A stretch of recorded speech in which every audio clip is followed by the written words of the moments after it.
So I have a habit of never showing you things I've actually sewn. So I'm excited to actually show some things.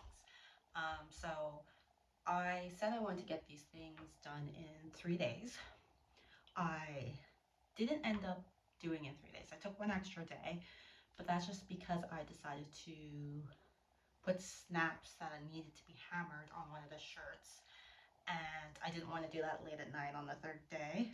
And then I also remembered I had another top that I forgot to show you in the beginning that I need to do buttonholes on. So I did the buttonholes on that and the snaps on the other one, but I got all these things done in the 4 days that I wanted to, and now I have quite a few things that are good and ready to go. So first, I figured I'd start with my daughter Maya's things. So I finished the shorts. It's kind of cold here in Stockholm now, so I don't know if she'll actually get to wear them this summer. But we usually go to Australia in around January, so hopefully she'll. I mean, these definitely will still fit her by then. These are, nice and roomy. The one thing about this is I didn't have white elastic when I was doing these in the size that I needed, and I didn't want to like order white elastic in this size just for these tiny shorts because I don't really wear a lot of white, so I didn't think I was going to need it again. Um, so there is black elastic, but I figure it's not like super noticeable. When she wears it, she'll wear it with a t-shirt, so it won't be a big issue. But she has a shirt and a bucket hat that's in the same print, so that'll be a cute little summer outfit for her. Hopefully, I'll get some photos of her wearing it. But who knows? Because she's, excuse me, a toddler, and it's very hard to photograph her. Next, I have these linen pants that I finished for her. They're actually a linen cotton mix. I said I really wanted striped pants. Let's see if I can get it good. There's the back pockets with the stripes going opposite side, and a deep hem on the pants. These are a little big for her now, but I did do that purposely because I was making these for a trip that we went to a week ago. I didn't end up getting them sewn for that trip, but the idea was that was going to be the last summery weather she was gonna see for this summer. So I wanted them big enough that hopefully she could wear them next summer too, because she doesn't grow that much. She's actually a little itty bitty girl, so hopefully these will fit her next summer as well. But she can also wear these like in fall and spring. And I usually do deep hems on her pants because um, there's enough room here for her to wear them when they're bigger. So I figure if I do a deep hem, then I can let them out and they'll be longer as well. So hopefully they'll fit her, longer for a longer period of time. But these are really cute, and I'm really happy with how these turned out. So hopefully I'll get a photo of those as well. And then these are the linen visco shorts that I needed to get done. So I was just doing the sewing the elastic down because they kept shifting when I wore them. So now there's channels on the elastic and there's drawstring also works. So those were pretty quick. I just didn't want to do it before the trip, so that is done. Next, I have this black tencel top. This pattern was a free pattern I got like a long time ago, and I never had sewn it up. Um, and I just had the pattern pieces, so I figured it was time to actually try sewing it because it's a cute little top. I thought I could find. I thought I had the instructions. I didn't have the instructions, and I thought, yeah, no big deal. I could do that. It's just a little button up top. Can't be that difficult. But apparently, I did need the instructions because there was a pattern piece that I thought was like a collar band, like the thinner piece that goes underneath the collar, collar stand, I think it's called. But actually, it was like a shoulder piece, so the shoulder, like like a tiny yoke piece on the front piece. So this gathered part would be a little further down. Um, so I only realized that after I had already sewn the shoulders, so I decided not to put it in. And then because I didn't have instructions, I probably didn't do this part as well as I could have, which is a little annoying because that's usually the part that you see with collared shirts, because it's usually the collar flips down a little bit. But it's not the worst, and I'm fine with it, so no big deal. And I decided to use these like gunmetal kind of colored snaps.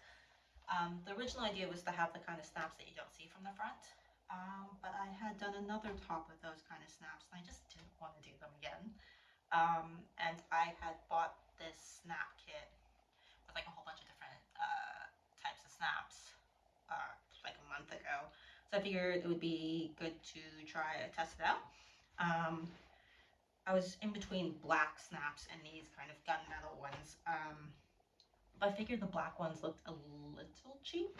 And this is like a really nice tencel that I got from Rainbow Fabrics. So it's like a silky kind of fabric, and it's really lovely to wear.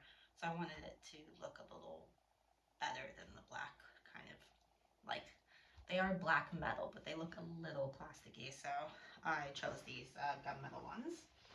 And that took, I mean, snaps and buttons always take so much longer than you think they are going to, which is a little annoying, but I really like that top, and hopefully I'll get a photo of it on so you guys can see what it looks like.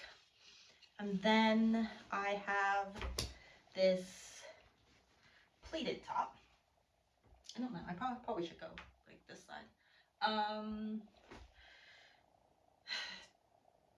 I kind of like this top. I think I like it a lot more than I thought I was going to.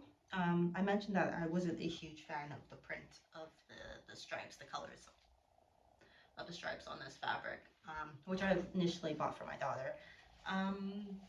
So if you'll see, like, on the bottom, I did the hem in black.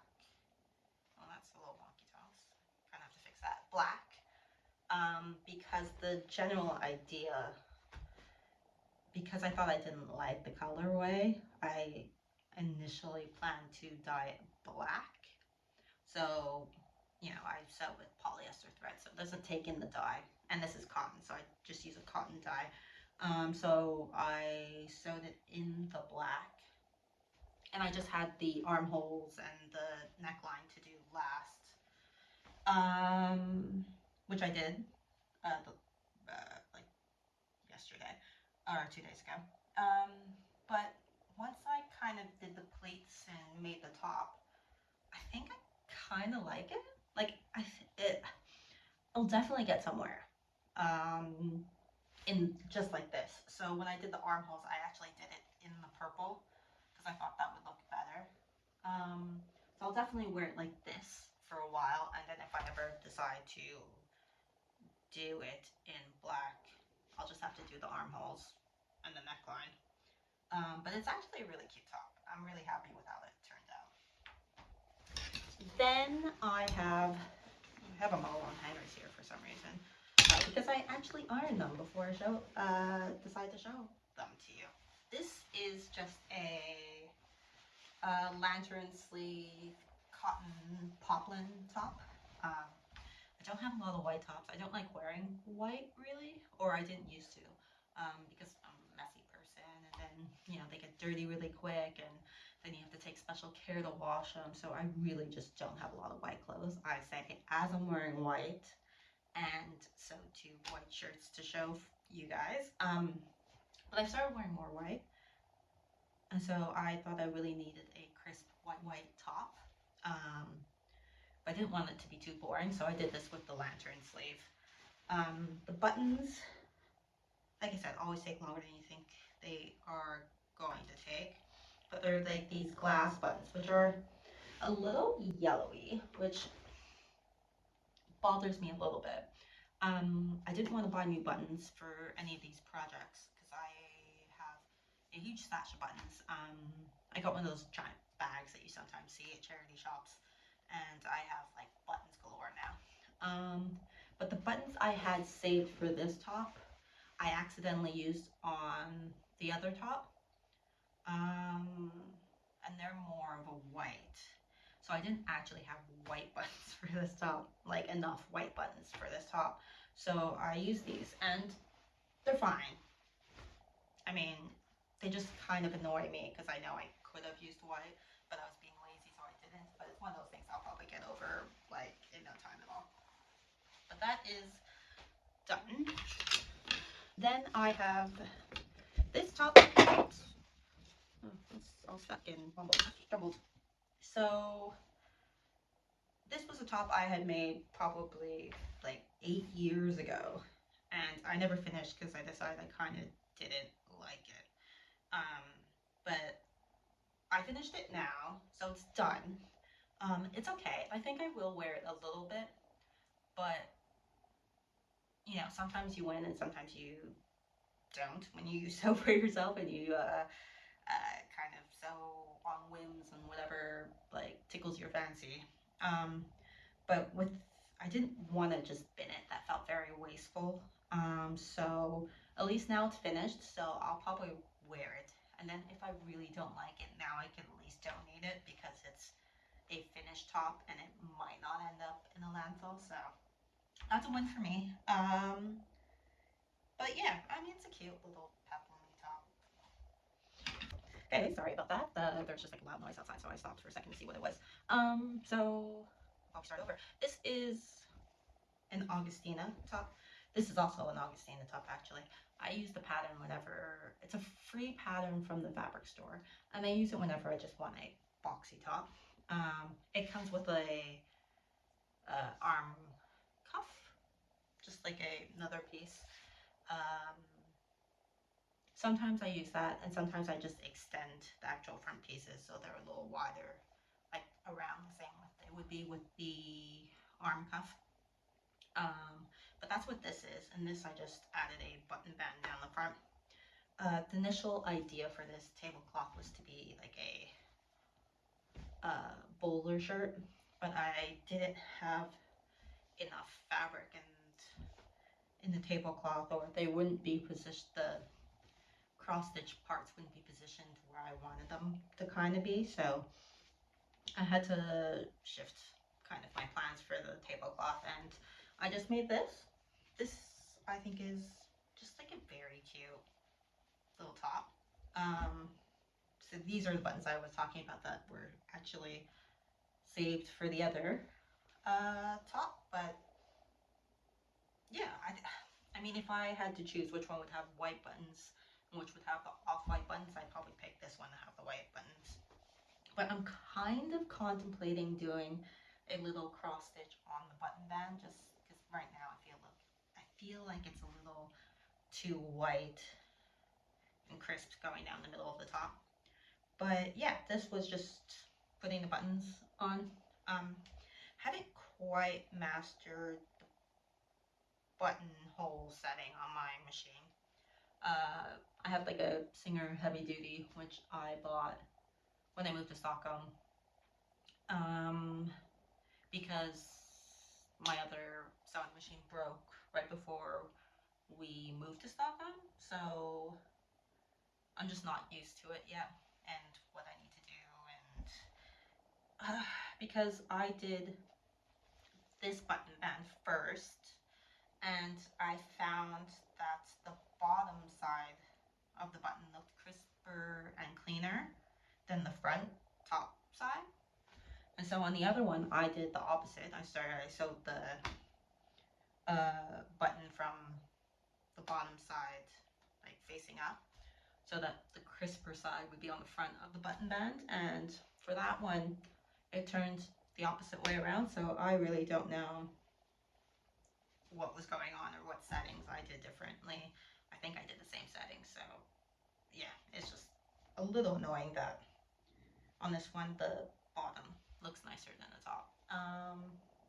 But it's one of those things you're never going to notice because like who's looking at your buttonholes when you're wearing a top. But yeah, so that is this top done as well. Hopefully I have photos of them all the pieces being worn, but I can't guarantee that because it's hard getting my filming done and photos, but we'll see. And thank you for watching this video of me just getting through my mending and finishing pile, or it's not really, hold on. Excuse me, I had to sneeze. Me getting through my finishing pile. I have a habit of doing things to like 90% and then that last bit taking a little while to get done. So this, hopefully I'll get better at that and it won't be long videos like this of me just finishing things. It'll just be me showing you things that I actually finished. Thank you so much for watching this video, me rambling and kind of getting through these things. But once again, thank you. And hopefully I'll see you next video. Bye.